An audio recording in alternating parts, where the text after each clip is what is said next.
Well, today I have three guests, which is not a usual circumstance for the So Much More podcast, but I'm very excited to welcome the new members, the new owners of Upholstery Education. And because I don't want to mess up the pronunciation of anyone's name, I'm going to have each of you introduce yourselves, tell us just a little bit about who you are, where you are in the world, because that was another hurdle is that we're all in different parts of the United States. So we had to work on that. So Mandy, we could start with you, if you could introduce yourself and tell us where you live and a little bit about your business. Sure. I'm guessing because I have the most complicated last name that I get to go first. Yes, that is why. My name is my name is Mandy Szigethy. I am based in Portland, Oregon. I am the owner of Rose City Upholstery. Been upholstering for a good while. Started out being a theater technician in the props department, which the majority of which is upholstering, and that became the part that I enjoyed the most. So I discovered that when the National Endowment of the Arts stopped promoting and stopped helping a lot of the theaters in the Midwest where I was living, that production furniture was another way I could do what I loved, and I have moved on from that. Okay. And when did you start your business? I actually purchased an existing business here in Portland in 2012. Okay. All right. That's not the most common thing that I hear about purchasing an existing business. So we may have to chat about that at another time. Marta, how about you? We'll go backwards in alphabetical order from your last names. How's that? Sure. I'm Marta Powers, and I'm in Richmond, Virginia. And I have a custom upholstery workroom, and we work to the trade, primarily with interior design and architecture firms. And for the large part, that means hospitality and commercial or city or office spaces. Okay. And hospitality, I did not know, was a huge sector, and it has been really, really profitable for us. Before that, my early training was as a seamstress in tailoring and pattern drafting. Okay.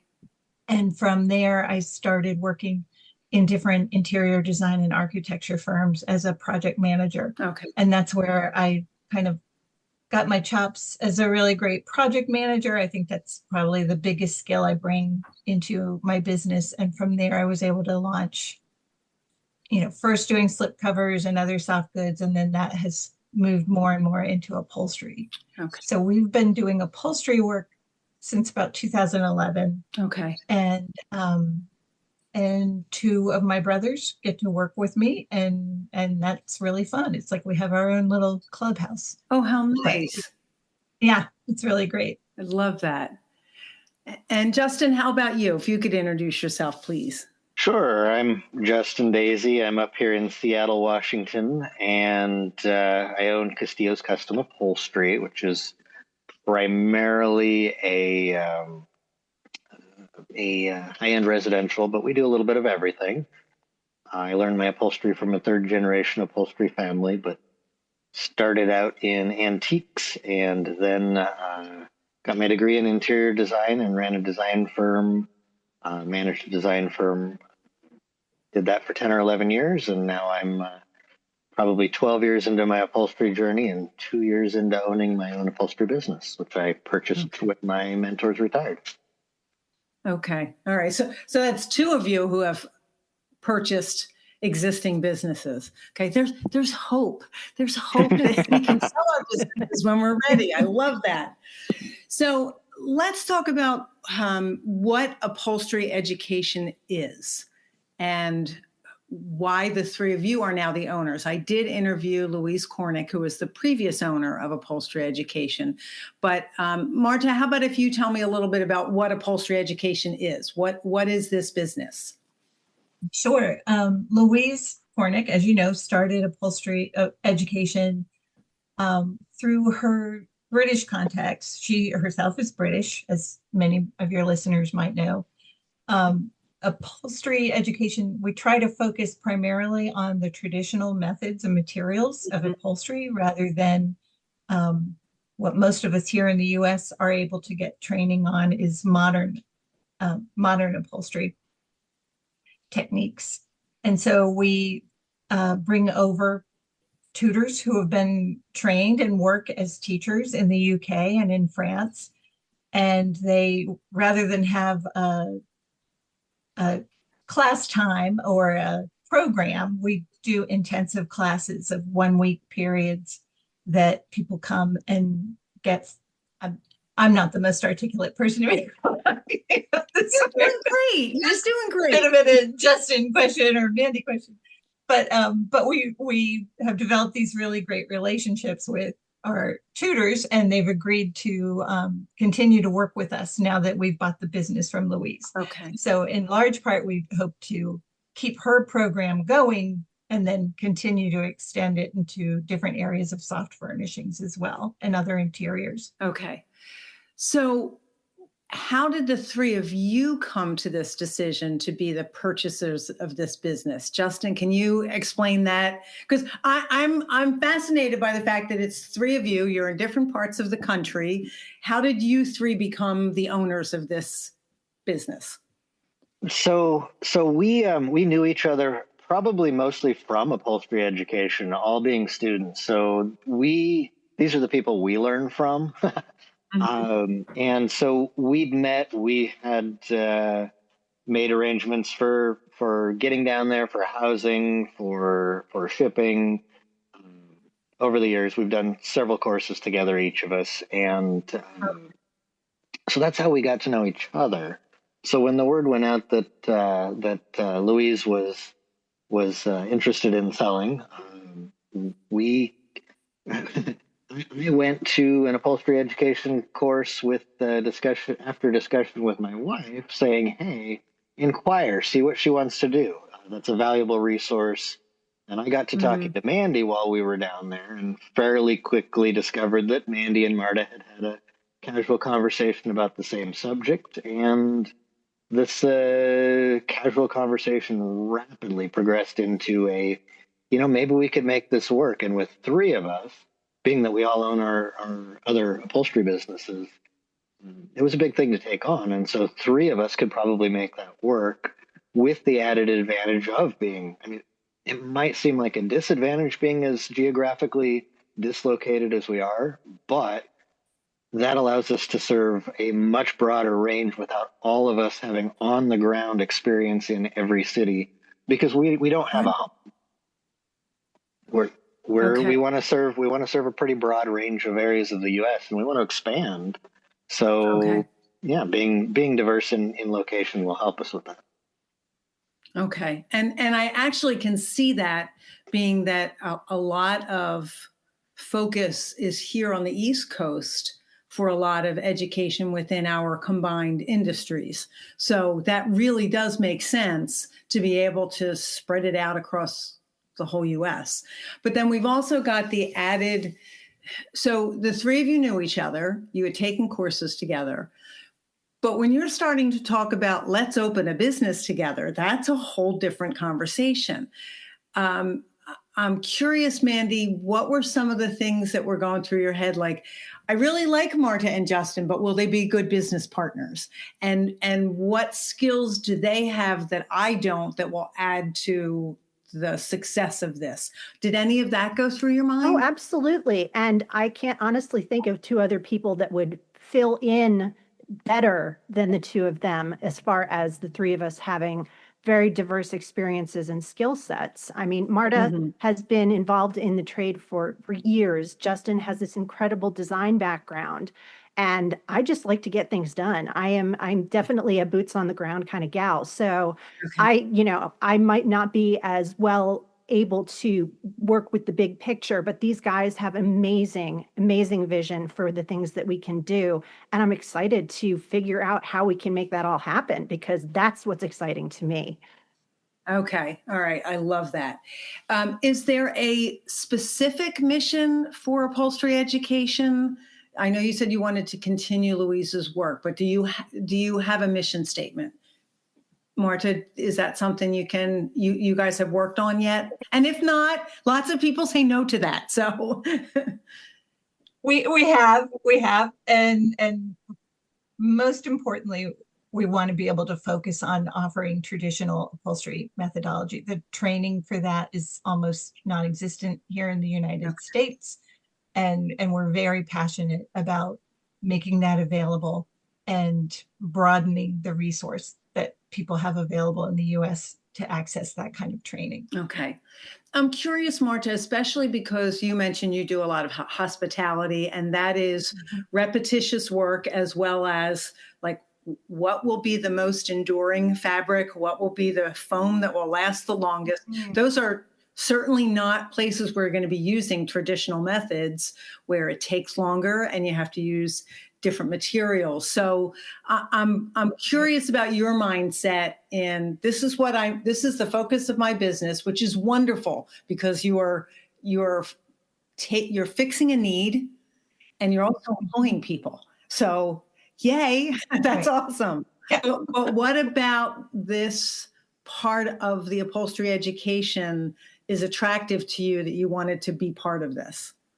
Right. So like I said, we're in Richmond, and it's a very old part of the country. And we work with a lot of higher end design firms that either they might work in hospitality, but they also might work in historical renovations. Okay. And they might also work in historical homes. Okay. And so for my business, for MartaPOW, it's been really important for us to be able to know how to recognize and preserve furniture pieces that come into us that people want to be able to keep in service, or perhaps even just have on display, and best be able to either recreate that with modern materials, or to be able to preserve what's there and build on that. And so we've had some pretty amazing opportunities to do things like the old House chamber at the state capitol, to redo all of the seating in there, and to work with a local firm on the renovation of Hampton University's President's House, which was built in 1820. And they believe part of that building was originally part of the Underground Railroad. Oh, wow. And so it was originally an African-American teachers college, and some of the furniture that is in that house was actually made and upholstered originally by the students.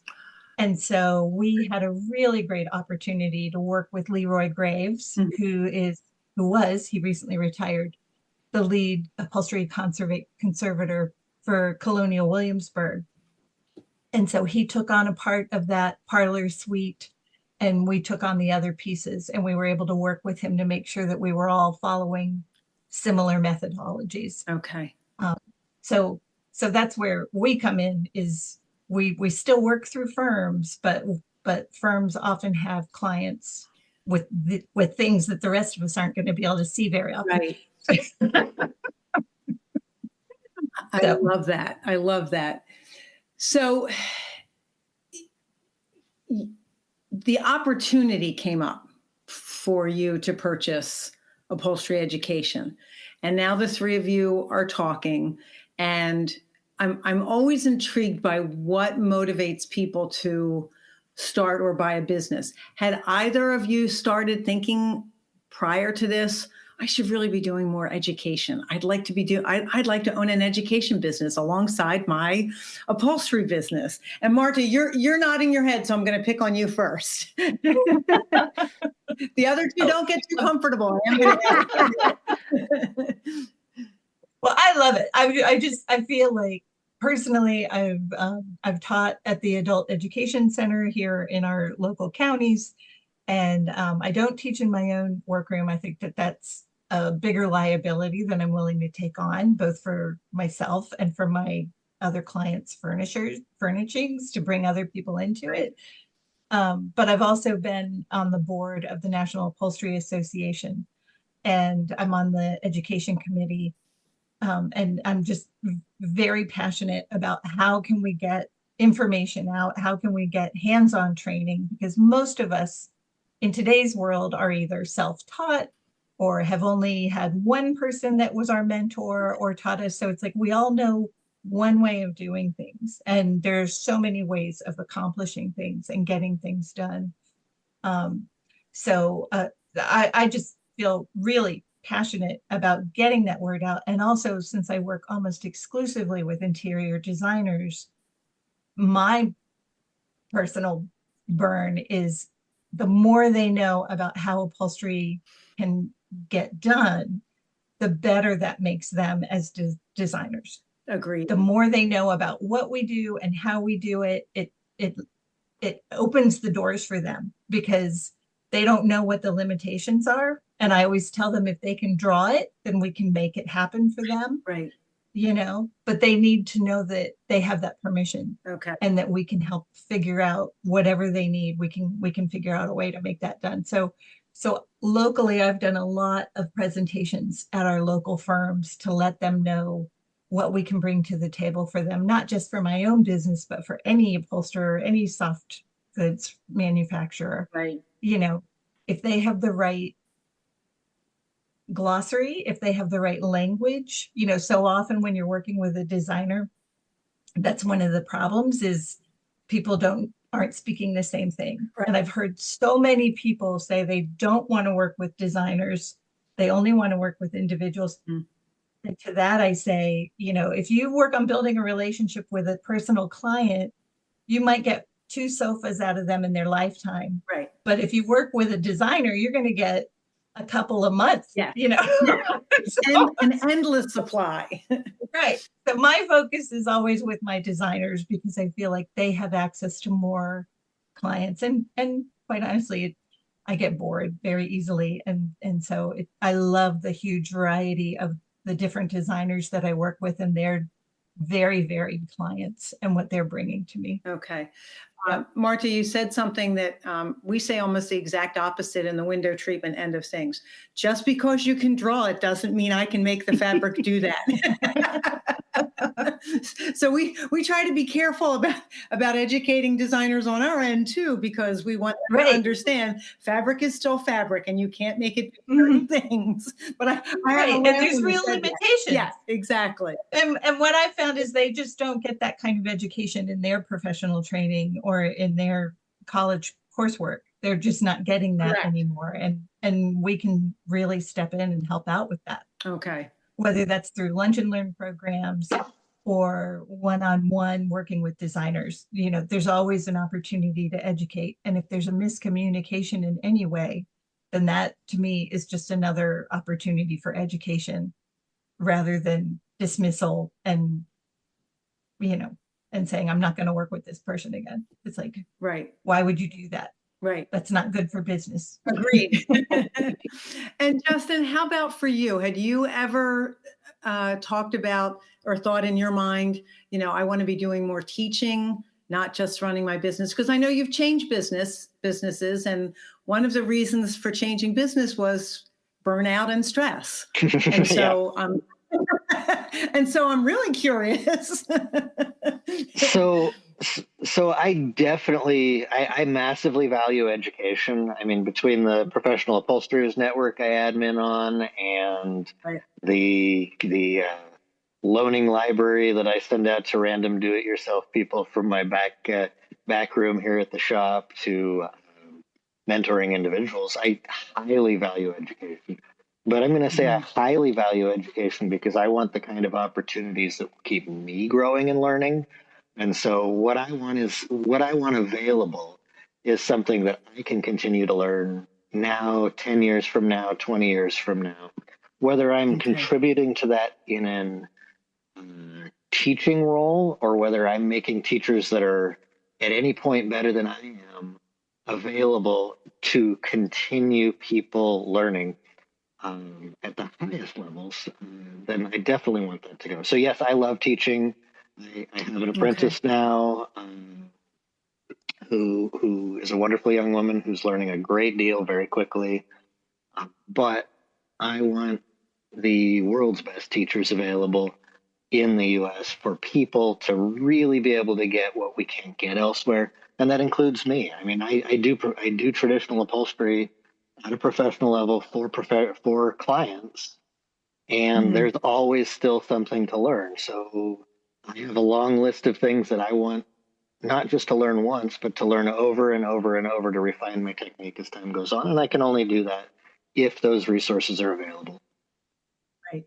And again, if we don't encourage the teachers who know more than we do, and they don't have an opportunity to teach and get paid for that teaching, then we lose that as a resource. If you're thinking of them exclusively as a resource and not even human beings, but this is a valuable place for us to learn, and if we don't keep them occupied and in a place where they can teach, then what happens to their knowledge? And we found that practicing professionals that are at the highest level of their craft are not necessarily also at the highest level of a teaching craft. So we need to find Right. the best instructors who can best teach, but also at the highest level of their craft. And that's a rare individual. And so, Yeah.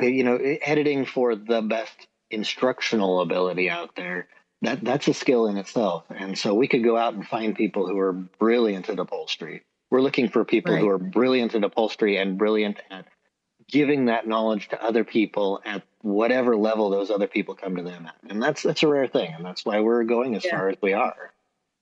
Yeah. And again, it's not just because you're good at doing something doesn't mean you have the skills to teach it to other people. And that's, there are so many people that I've been in the company of who are excellent. And yet when it comes time for them to explain how they're doing it, they really just rather I watched and they're going to shut up and do it. So yeah, you're right. That is a rare combination of skills.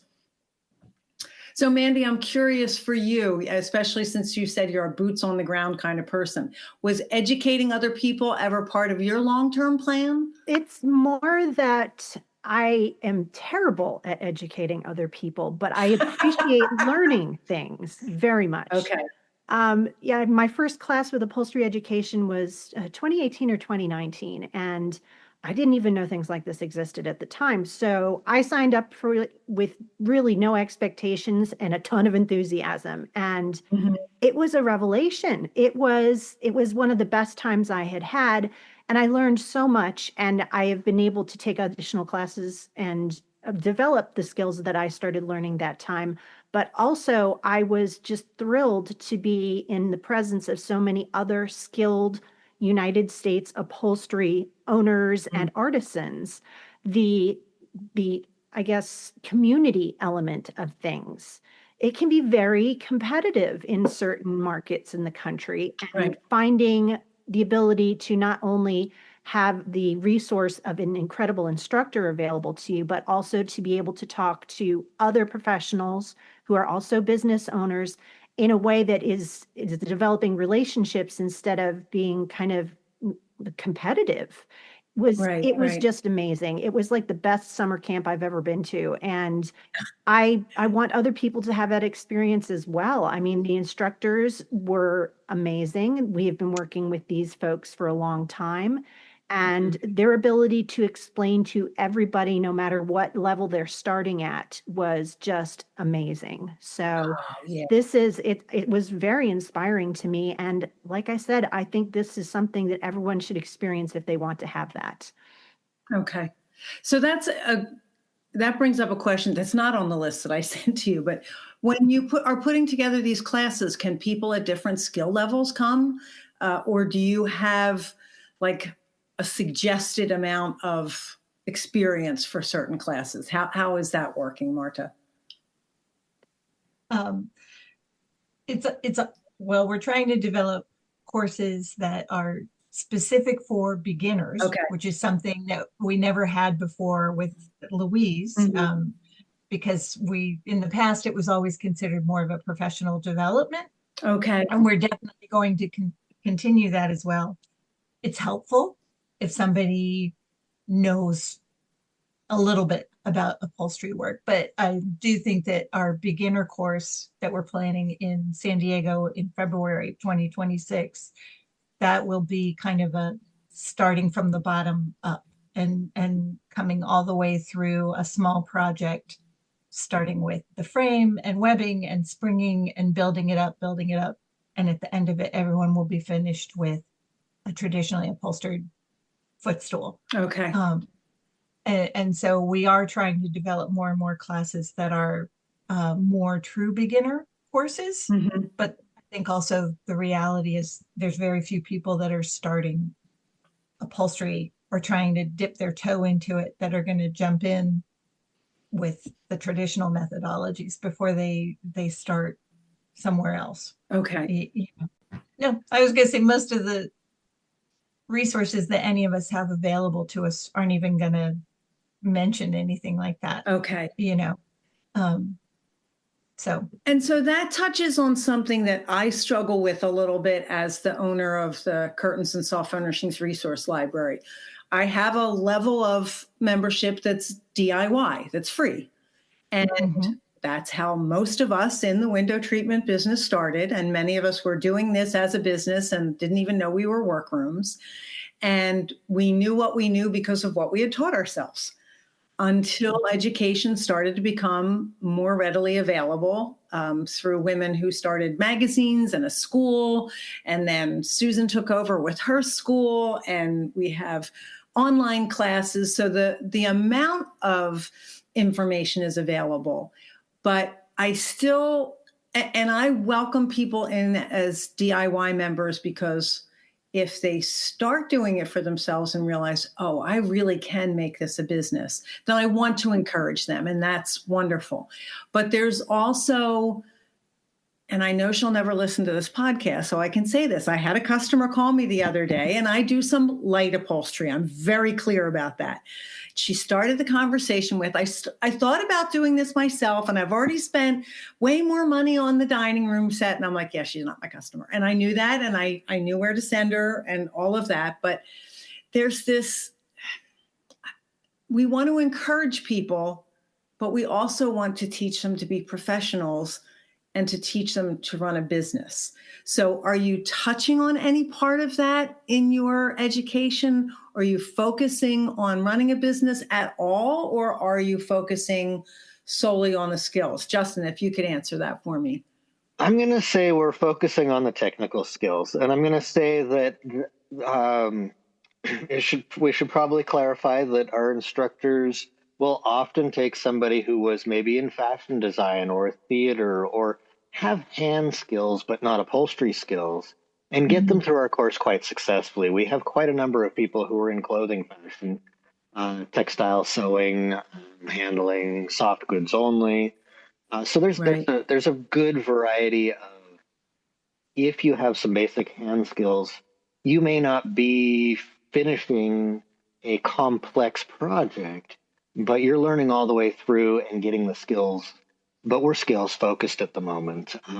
We would like to add some courses on maybe getting into the world of conservation a little bit more, because we've got some great resources there that could be useful from a business side, and continue adding new skills and ideas and lessons that you could add to your business. But as far as business coaching or there are resources available out there for that. So we're about teaching the skills. Okay, excellent. Mandy, how would you, if someone was saying to you, who is upholstery education for? How would you answer that question? Well, we've had such a diverse set of students over the years that I don't know that we can really pigeonhole quite what that person is. We've had very enthusiastic hobbyists. We've had owners of workrooms looking to expand into upholstery, to add that as another part of their business offerings. We've had people who work in design firms. We've had people who work on antiques.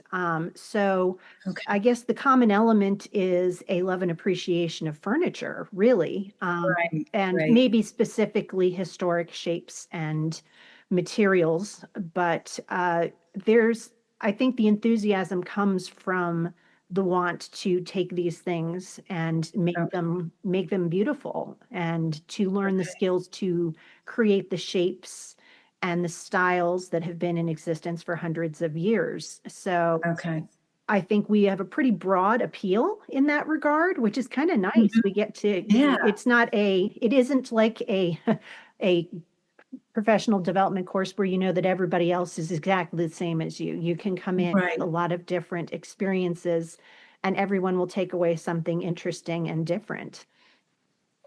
Well, I also feel like taking in your answer, Justin, about you're really not going to go into the business development classes at this point. If I were looking at this as a person who has very little upholstery skills, but an interest in it, I wouldn't hesitate to go to a class just because I don't want to add it to my repertoire of things that I offer to my, and I am a to the trade workroom. Just because I don't want to offer that to my designers doesn't mean I don't want to know how to do it. Mm-hmm. And so that I think just kind of opens up who you are serving more than saying, oh, unless you're running a business, don't come here. But especially because of the need for renovating older furniture and the need for conservation, as you mentioned, Justin, like to have people who are hobby enthusiasts would be awesome. Because again, there's that excitement in people that sometimes those of us who have been doing this for a long time have lost from running a business, not just doing the things that we love. Okay. I love that.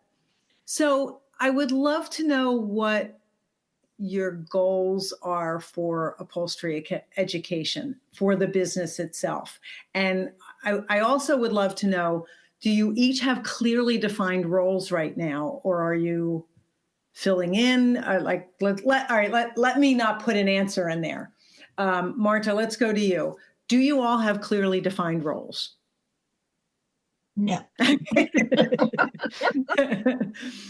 No, I mean, each of us are running our own businesses, and so we're trying to be really respectful of what needs to get done and who's best suited for that, and what are our personal priorities at the moment, and deadlines. Okay, things like that, and just kind of dividing and conquering, and saying, we can get this done this week. We have to wait a week to get that. We've got these other deadlines that are coming up. And so no, we all just kind of put our arms around what we're best at, because we all have such a diverse skill set. Okay. And we get a lot of help also from Justin's partner, Melody. She has more availability, especially as far as event scheduling. Mm-hmm. She's been really great at helping us to figure out the logistics of something like that, of managing something like that. Okay. With humans involved. Always more challenging, right? Furniture never talks back. Let's say that for sure. So I guess just like running our own business to do. Yeah. What are your immediate goals for upholstery education? Mandy, let's go to you. Okay. What do you see as the most pressing goals for you to achieve first? We want to be able to see and work with as many different parts of the country as possible. We have, up until this point, upholstery education has kind of been an East Coast, West Coast kind of thing. There's been opportunities in Montana a couple of years ago, but I feel like some of the things that one of the challenges we're facing is the local element of things, that people in certain areas of the country feel that they're underserved, and to have to go all the way across the country in whatever direction in order to attend these classes, that becomes a bit of a hardship. So being able to be accessible to more people is one of our big challenges and big goals. We're also hoping to start doing webinars in the coming year with some of our very passionate tutors who have different areas of interest that they would love to talk an hour about. And so maybe making things that are a little bit more accessible without doing online instruction, but having things that are offered online so that we can reach a broader group of people throughout the U.S. Okay. I'm curious about the teachers. Are any of you going to be teaching? Nobody's asked us yet. Oh, that is a great answer, Mandy. So again, your skills are bringing together the best teachers. And if it's not one of you, because no one's asked you yet, then so be it. So right now, all of your teachers are people who are coming in to teach specific things. So who are the teachers that you have coming to teach? Mandy, can you tell us that? Okay, we've got some amazing people, actually. We've worked with several instructors in the UK, and some of our teachers are even, we actually have one teacher in the United States. He is Bruno Paulin Lopez, who is based in New York. He has got an incredible reputation, and he is the guy for traditional upholstery and historic frames found, throughout the world, but also specifically on the East Coast. We've been working with Gareth Reese, who is now going to be, Marta, what's his title? Do we know? He's the Director of Education, going into the new title for the AMUSF. You get those letters together. So he just started in that position, but he is also our course developer. So he helps us come up with a lot of the topics that we're going to explore in future coursework. Greg Cupid Jones, he is an instructor of just incredible and so much enthusiasm about traditional upholstery too. He's worked with Gareth. They had the British School of Upholstered Furniture until recently, and he is developing a new school as well. Armand Verdier, he is another instructor who we've worked with a lot. He is French, obviously, by his name, but he teaches courses all over the world. He's got his own workshop. He's most recently been in Finland, I believe. That wasn't too long ago. And Rachel South, we have just started working with her recently. She is a third generation caner and does caning and rush seats and things like that. So she has been, we did a course with her in Vermont, I believe it was last year, and we're really excited to have more opportunities to work with her as well. Okay. Oh, how exciting. I love that. All right. So, and this is interesting because two of you purchased existing businesses. What do you think you'll keep the same as how Louise did it? And what do you think you'll change? And we won't tell Louise we're recording this, so you can say whatever you want to change. Marta, let's start with you. Can you think of anything that will change dramatically with you three as the owners? One of the biggest opportunities that we've really seen and put our arms around is broadening the social media presence and awareness of traditional upholstery in general. And Mandy's been really great, not talking about splitting our skill sets. Mandy's been really great about taking that on. And in the past, Louise would often just the only time you would see anything about upholstery education would be when she was announcing the next class was going to be available. Right. And so we're trying much more to develop a regular conversation or regular presence. Okay. Even when we don't have classes going on, we want to be forefront in people's minds as resources, as using our website, as becoming references and people that can make referrals. Okay. So that I think that's really our biggest business change that I see happening. As far as the courses are running, Gareth was her course writer as well, and he's agreed to continue to work with us in that sense. And so past students will see a lot of continuity when it comes to the coursework and how it's delivered. And hopefully they'll really enjoy having more media to be following as well. Okay. All right. And more communication. I love that idea that the continuity and the some of the things that people have come to know is still going to be the same, because that's one of the first things you think of when a business that or that you've done business with has changed owners. Oh no, how is it going to change? And what am I not going to like? Mandy, is there anything else that you can think of that will stay the same and that might change? Well, I don't know that any of us can bake quite as well as Louise does. So I think, perhaps our students might be a little bit disappointed if there's a box of brownies instead of homemade date bars at one of the courses. Okay, But, fair enough. she set the bar really high, and obviously it's been a successful business and would have continued to be a successful business under her helm if she had not opted to move back to the UK. So, Right. if it ain't broke. I got you on that one. I love to ask people about the business items that they can't live without. So I'm going to ask each of you separately, but I want you to be thinking also about in running the education business. Like I want to know what you love in your workshop, but then also what tools for running this new business can you not live without? So Mandy, you kind of nodded your head right away, so I'm going to go to you first. Oh, what really hoping that wasn't the case, without? but I mean, one of the things that I never learned to use because I was self-taught was a regulator. A regulator is it is a very simple thing. It is a pokey device that most people will see.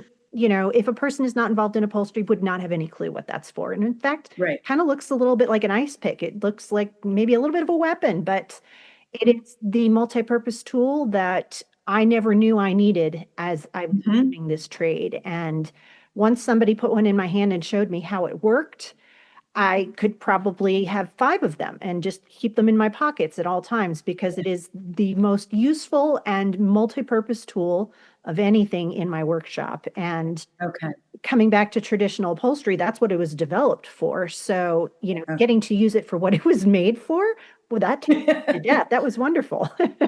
Okay. I don't know if the 3 of you are aware of this, but I've spoken about this on my podcast. I took a medallion chair upholstery class that was available through the Custom Home Furnishings Academy that is no longer in existence. And that was the course that made me realize that I, in fact, should not be doing upholstery as part of my business. I was very happy with how the chair turned out. A friend of mine had 2 antique medallion chairs, and she gave me one chair and a colleague of mine the other and said, go take this course and reupholster my chairs for me. Not the best thing to do when you're learning a new method, but I learned how to use the regulator during that class. And I had never used it making cornice boards or anything else. And now it's either in my pocket or on my table all the time because it really is an amazing tool. And as you were saying, I'm like, that is the first time anybody's ever chosen that as one of their can't live without tools, but it's a really good one. I love that. Okay, what in running the upholstery education business, what is a tool that you could not live without? I mean, this is going to sound silly, but my phone, we are communicating constantly.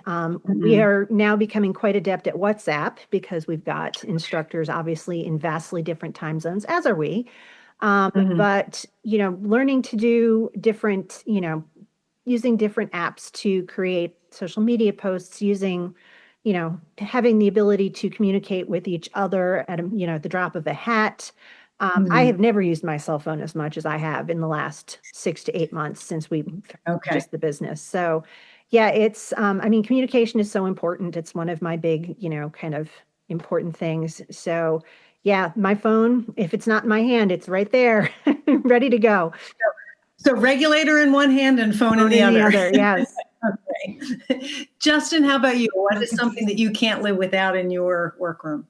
Oh, I am absolutely a pencil and paper person. I have notepads. I have printed notepads with specific headings for client things that make sure that I actually put client names on documents instead of having pieces of paper floating around. If it doesn't have a line there that says name, if it doesn't have a line there that says project, it'll get disconnected. So I have every kind of notepad and pencil. That is how I live my life because I'm a face-to-face, person-to-person neighborhood upholstery shop with walk-in clientele. And so face-to-face and that kinetic writing things down by hand is what I need and how I live. Okay. And how about for upholstery education? What tool is invaluable? That is an absolute love-hate with that communication technology, and that it comes I was back to the thinking other. that as you were saying that. But it is a necessary evil in my world, because as soon as you get a screen between me and you, as soon as you get a microphone, sorry, between you and me, my ability to communicate is severely curtailed. I like to look at the person I'm talking to, see them right in front of me, communicate, hand things back and forth. So absolutely necessary. I am learning. I am hopefully getting better, hopefully stepping on less toes and talking over fewer people. But ultimately, it is absolutely necessary, but I just do not find it natural. Okay, fair enough. Marta, how about you? What is a tool that you can't live without in your workroom? I'm always going to default to my sewing machine. It's from my training back from when I was a teenager. It's just the thing I'm most comfortable with. And when I'm stressed, if I can just sit down in front of my machine, everything's going to be okay. Okay. That's like the one place where I feel completely competent. Okay. And know that everything's going to be okay and everything's going to come out successful. I love that. I love that. Yeah. All right. What about in running? Oh, I'm sorry. Go ahead. No. It's the bomb for me that makes me feel like I have some sort of control over an outcome. Okay. Is going to be my machine. I love that. And what item could you not live without in running upholstery education? The cloud. Okay. I don't know how we would pass files back and forth so easily. And because now we're running a business, right? So it's not just developing the coursework, but it's, 3 people in the same bank account. And how are we going to be doing our bookkeeping and our accounting? And how are we going to be making travel arrangements and housing reservations? And, so if we didn't have a common place where we would be able to save all of those documents and all of that information, and trying to keep a thread through WhatsApp or email, that's just impossible in my world. So personally, I just absolutely love the cloud and how we can use that tool to be able to organize the various aspects of the business. And, we're here because we really like to upholster and we really like to learn things. We really like to be with other people that are really excited about it. So if we can use those other tools to do those other necessary business things, but streamline things and make it easy for all of us, especially in different time zones. Right. I'm up at 5:30 in the morning doing things and putting them out there. And then Mandy's up an hour behind me, even though she's on the West Coast. But then up at 5:30 a.m. Right. But then Justin and Mandy are working well after I've been in bed for hours, right? And so having that kind of tool available to us is really, really helpful. Yeah. It's funny. I think we've adapted so much to some of these things that we're able to do and how instantly we're able to do them. I was watching a movie and it took place in the early 60s, late 50s, early 60s. And the nurse said something about, I'll write a letter and we'll get the results. And I was like, oh my God, we would lose our minds. We would absolutely lose. Well, I'll wait till they send me the results in the mail. And now, you get home from an x-ray and there's you can, log into your portal and there's your information right there. But all I could think of was, I would probably just lose my mind if I had to wait that long for that. And you're right. Now keeping things in the cloud means that anytime any of the 3 of you need to access something, you can. Mm-hmm. Love that. Okay. So I would love to know from each of you, what is your favorite thing to make in your workroom or to teach? I know you said no one's asked you to teach yet. That's still the funniest line of the podcast right now. But let's start with you, Mandy. What is your favorite thing to make in your workroom? I really enjoy a good waterfall or dressmaker skirt. It's not very common in this neck of the woods. When I lived back east, there was a lot more demand for it, but I mean, it's a beautiful thing. I feel like draping is something that we get to do not all that often. I think that's more common to maybe like drapery workrooms, but Right. Draping on furniture isn't necessarily something we get to do very often. And Okay. I just feel like it's very elegant and very, it really triggers my brain, but it's also beautiful when it's done. So that's one of my favorites. Okay. Marta, what's your favorite thing to make? Ooh, I really love a meaty pattern matching project. Okay. Like give me dragons and chrysanthemums and fireworks and rivers flowing coming at you from all different directions on an armchair with a skirt and loose cushions. And that is a challenge because if that's not done properly, that's a nightmare to look at. I mean, I'm getting goosebumps right now just talking about it. I'm like, oh my God, I just love that kind of thing. It's like, if I have to do one more thing in solid beige right now, it'll just. I can appreciate that. I have one client who's not afraid of pattern and not afraid of color. And I'm just so excited whenever she calls. I know it's going to be really challenging and really, really fun when it's done. Nice. And Justin, how about you? What's your favorite thing to make in the workroom? Oh, a beautiful sculpted stitched edge in horsehair. Anytime I've got a client willing to do a traditional piece that is not built from modern materials, I can sit down, I can stare at it for hours. I don't pick the piece up. I'm just bringing the piece to me and sitting and working. That's where I could spend my days. Okay. I love that. Such different answers. So I'm curious about moving forward into an education business ownership. The three of you had to think about what your different skills were, what would make you a good team owning this business. Marta, what do you do extremely well that you're bringing to this business?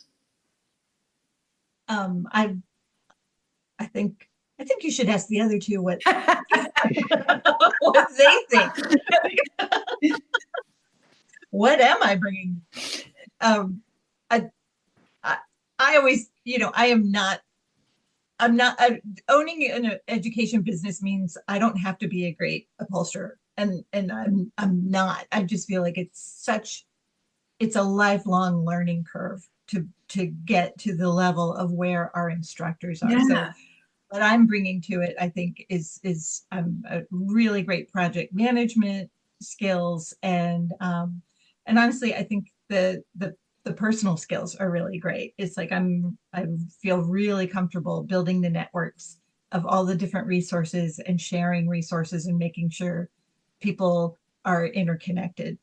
I feel like even though when we hold a class, we're not offering business skills teaching, I've found that has been one of the unanticipated benefits of going to an upholstery education week.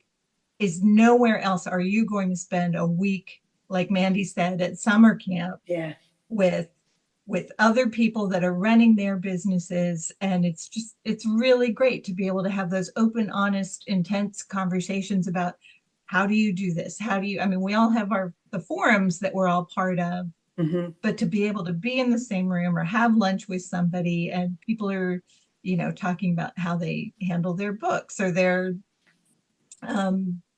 fabric orders or their supply orders and all those different things. Right. I feel like that's one of the skills I'm bringing to the table. Okay. Is that kind of resource management and project management. Okay.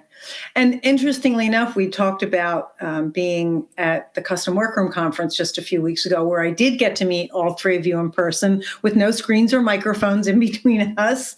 And that is one of the benefits of going to something like that is, yes, the classes are awesome. But what happens in between and where you get to go, Justin, here you are in person, not across the screen. Like those are the things that make such a difference. And it adds to, yes, you're going there for specific classes and to go to the vendor show and all of that. But you learn from the people around you at coffee break, at meals, at breakfast. Like it's just, you're right. It's like summer camp was a great explanation of, I love that, Mandy. All right. So what do you not do so well, Marta?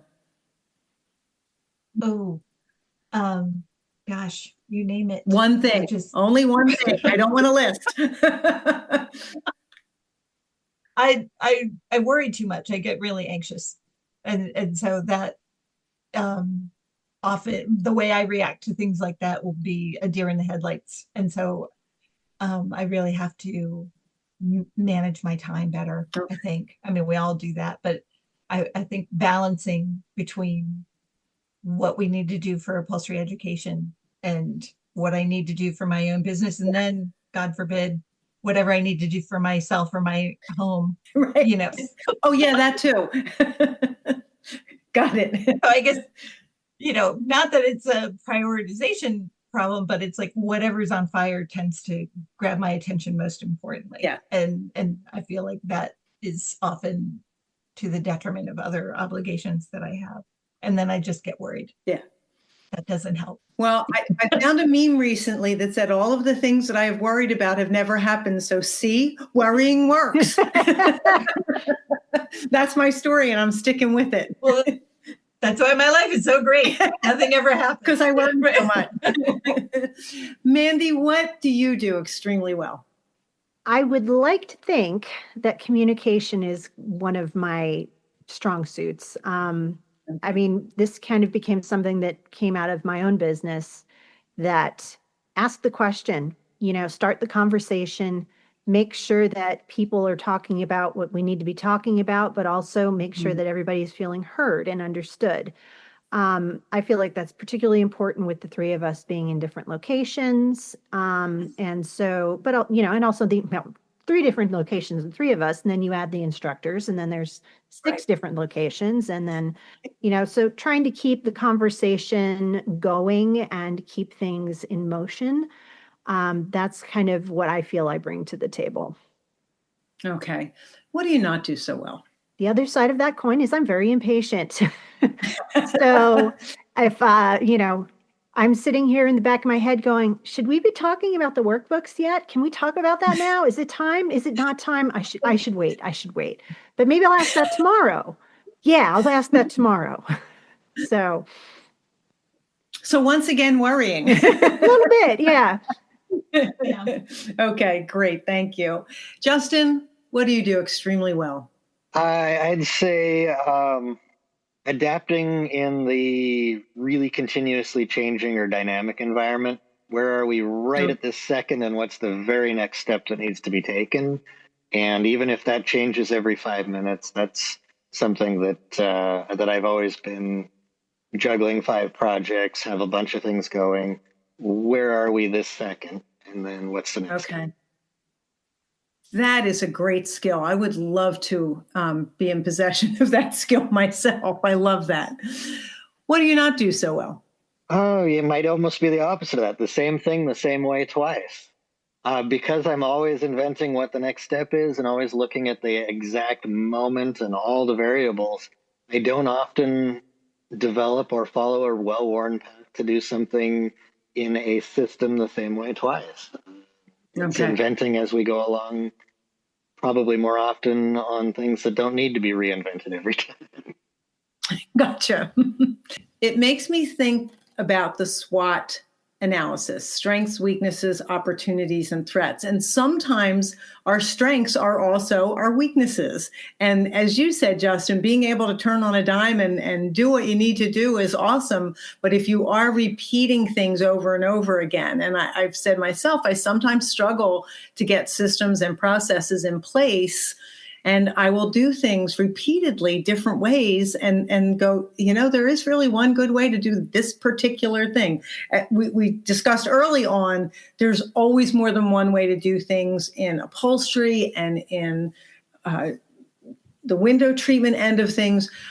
But having a process means that we're going to be more profitable and we will eventually get everything done, as opposed to, this time I'm going to do it this time I'm going to do it this way. That never works well for me. And yet sometimes I still do that.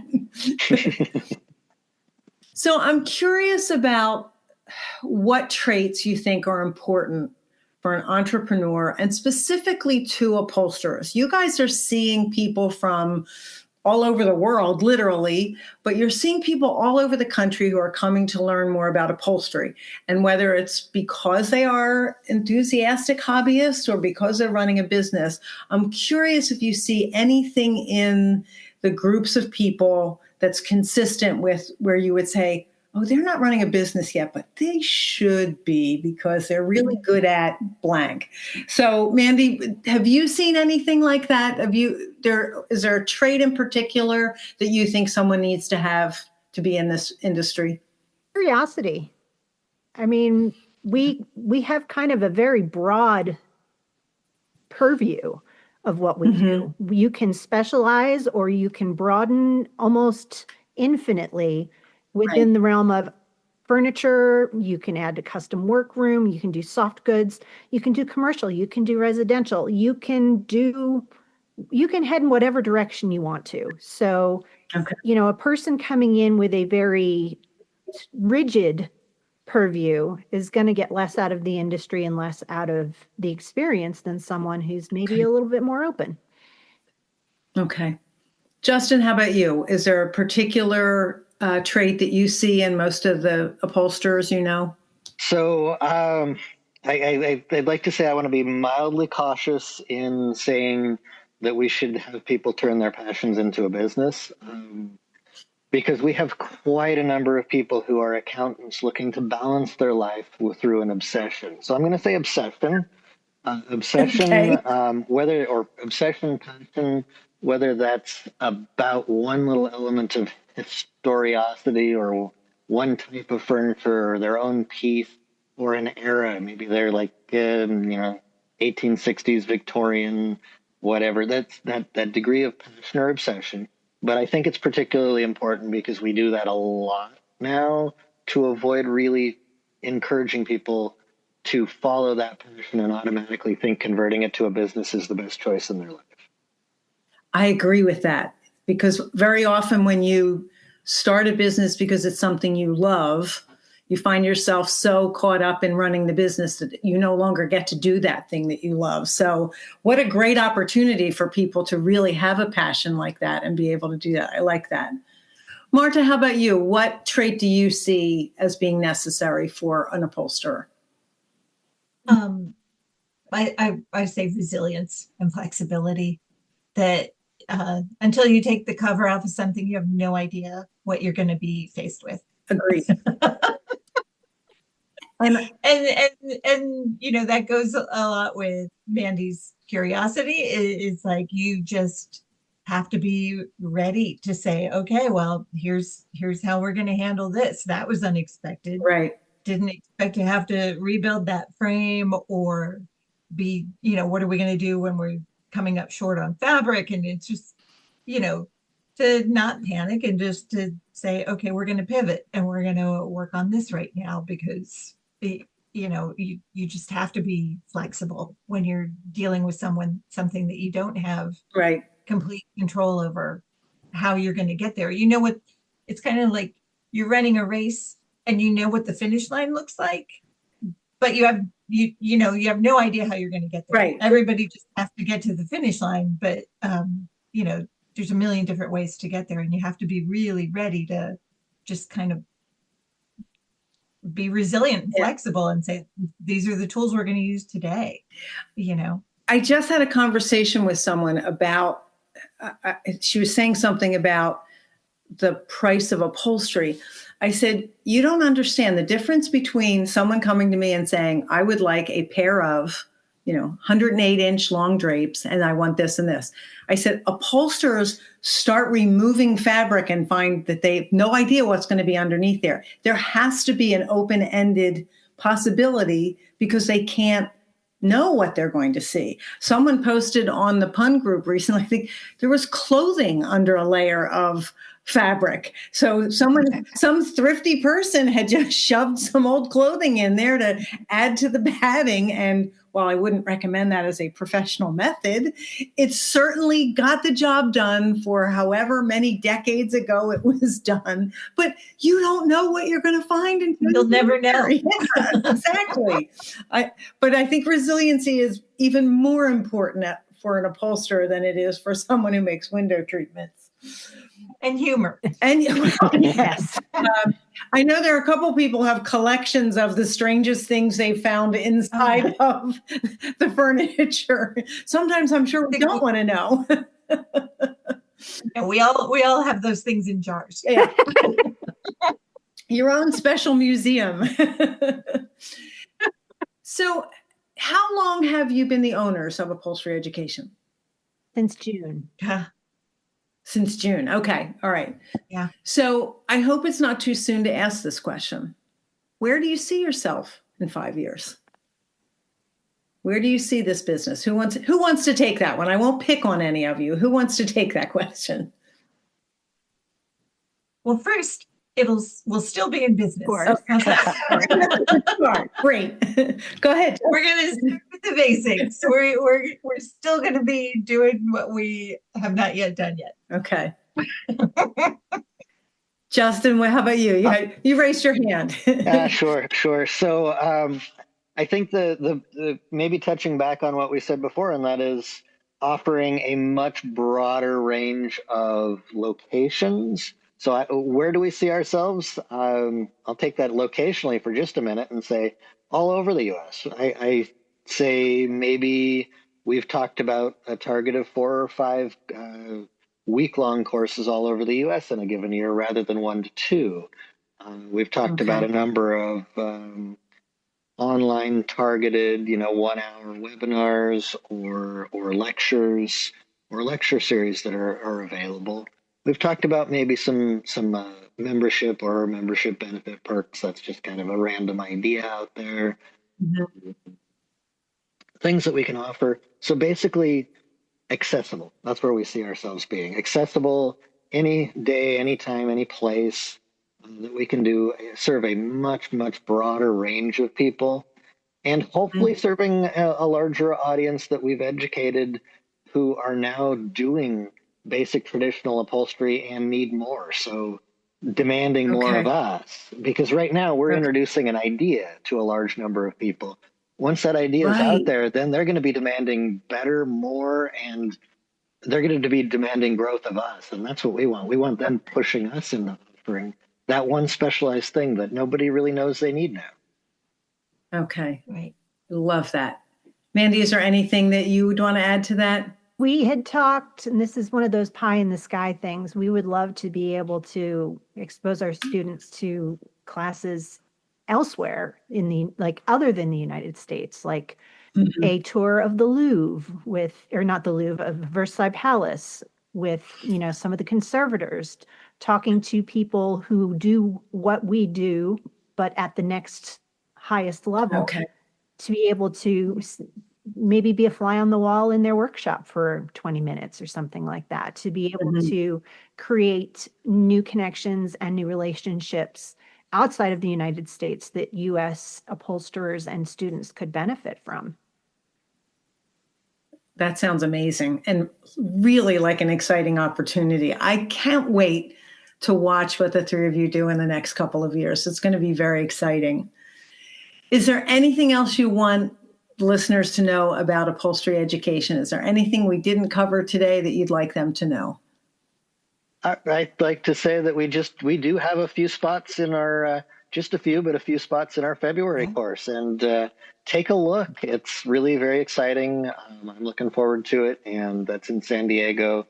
And at least as of now, there are a few spots. Yes, absolutely. Okay.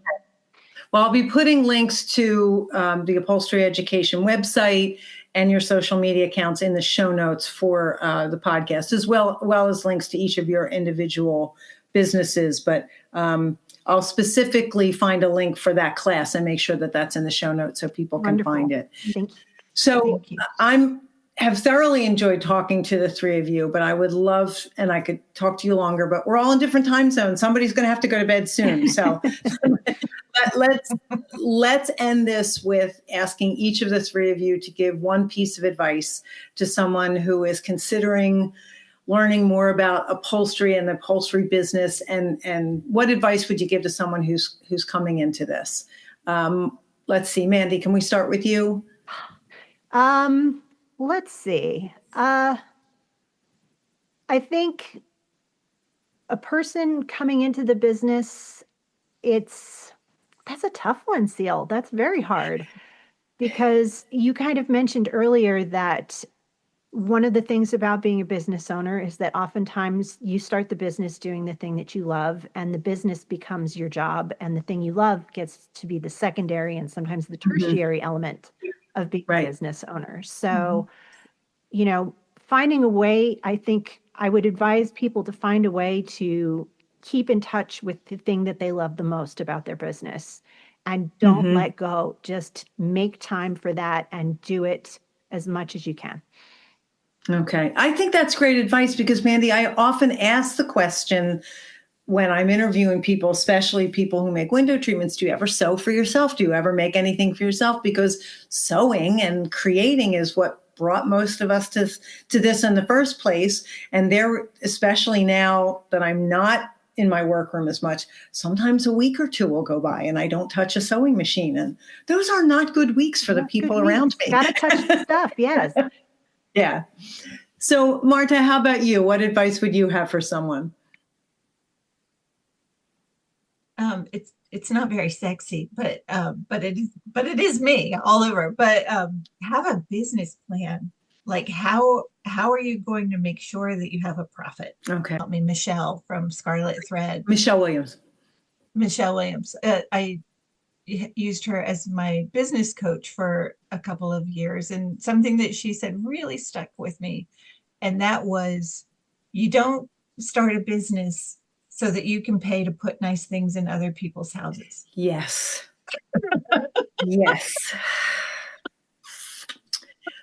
That and so important. So that really struck me in my heart, and I just, as much as I love putting beautiful things in other people's houses,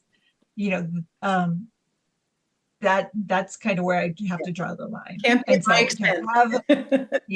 so I'm, like I said, I'm all about processes and project management, and how are you going to ensure that you are getting paid? Yeah. How are you going to make sure that your family's not paying for you to have this expensive hobby? Yeah.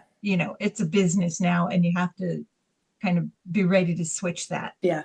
From and I started that as DIY and as a hobbyist, and it just kept growing and growing and growing, and it was really difficult to learn how to price things and then to grow the business. So that was a whole different level of be ready to take those classes too. Yeah. Not just how to do the task, but how to run the business. And a lot of us don't have access to that kind of information, but it's out there. Yeah. And I agree. I know Mandy's got it. We've all got it. We've all got our bookcase of trade specific things, and then our favorite business books. And that could be a whole nother hour of sharing books of like, which one is your ride or die directive? Yeah, that particular line was that particular line from Michelle Williams was I don't want to say showstopper. I think that one stopped me in my tracks too. Like, oh yeah, if I'm not profitable, that's what I'm doing. It's making beautiful. Right. It's costing me money to put beautiful things in other people's houses. Yeah, that's not sustainable. And Justin, how about you? What advice would you give to someone coming into the business? Don't get so stuck looking at the moment and the future that you don't look at the past. There's so much to be learned from either where you've been or whether other people have been before you, that even in this really dynamic environment where, technology is defining what our business is going to look like in 10, 20, 30 years, that there's not hundreds of years of history to see behind you and build from. And I say that a new photographer being trained is still usually learning taking a darkroom class early on in their career, even though they're going to use Photoshop professionally, because you're learning where things come from. You're learning whys and hows in a hands-on, deliberate manner that you don't get, that you're divorced from in the technology sometimes, and it can deepen practice in your profession. I think that's great advice. What a wealth of advice from the three of you. Thank you all so much for taking the time to explain more about what you're doing. And I wish you all the luck in the world in this journey. I can't wait to see where you are 5 years from now. Thank you. Thanks, Seal. Thanks for having us. Thank you.